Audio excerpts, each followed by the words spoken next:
இன்றைய தியான வசனம் ஆதியாகமம் 16ஆம் அதிகாரம் 13ஆம் வசனம். அப்பொழுது அவள், என்னை காண்பவரை நானும் இவ்விடத்தில் கண்டேன் அல்லவா என்று சொல்லி தன்னோடு பேசின கர்த்தருக்கு, நீர் என்னை காண்கிற தேவன் என்று பெயரிட்டாள். ஆகார் ஒரு அடிமை பெண்ணாக இருந்தாள்.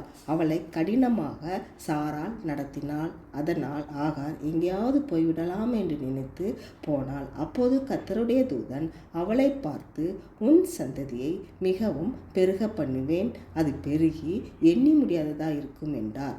அப்போது ஆகார், கர்த்தர் தன்னோடே பேசினார் என்று சொல்லி அவருக்கு காண்கிற தேவன் என்று பெயரிட்டாள். அவள் கண்ணீரை கர்த்தர் கண்டார். நம்முடைய கண்ணீரையும் காண்கிற தேவனாக இருக்கிறார். நாமும் நம்முடைய கஷ்டங்கள், பாடுகள் நினைத்து தனியாக அழுது கொண்டு இருக்கலாம்.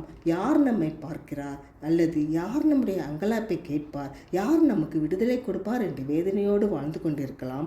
வேலை பார்க்கிற இடத்தில், குடும்பத்தில், வீட்டை சுற்றி இருப்பவர்கள் நிமித்தம் அடிமையாக வாழ்ந்து கொண்டிருக்கலாம். தற்கொலை செய்து கொள்ளலாம் என்று கூட நினைத்து கொண்டிருப்போம். பொறாமை நிமித்தம் ஒடுக்கப்பட்டு இருக்கலாம்.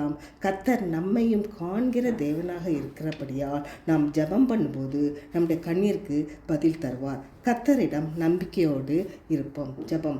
அப்பா பிதாவே என்று உம்மை நோக்கி கூப்பிடுகிறோம். அப்பா, நீர் எங்களை காண்கிற தேவனாக இருக்கிறீர். அதற்கு ஸ்தோத்திரம். நாங்கள் தனியாக கைவிடப்பட்ட நிலையில் இருக்கலாம். எல்லாரோடும் புறக்கணிக்கப்பட்டு இருக்கிறோம் என்று வேதனையோடு இருக்கும்போது இந்த வாக்குத்தத்தத்தை கொடுத்ததற்கு ஸ்தோத்திரம். இந்த வாக்குத்தத்தத்தை பிடித்து வாழும்போது எங்கள் கவலைகள், கண்ணீர் எல்லாம் மறந்து உம்மை நோக்கி கூப்பிடுகிற பிள்ளைகளாக நாங்கள் வாழுவோம். ஆமேன்.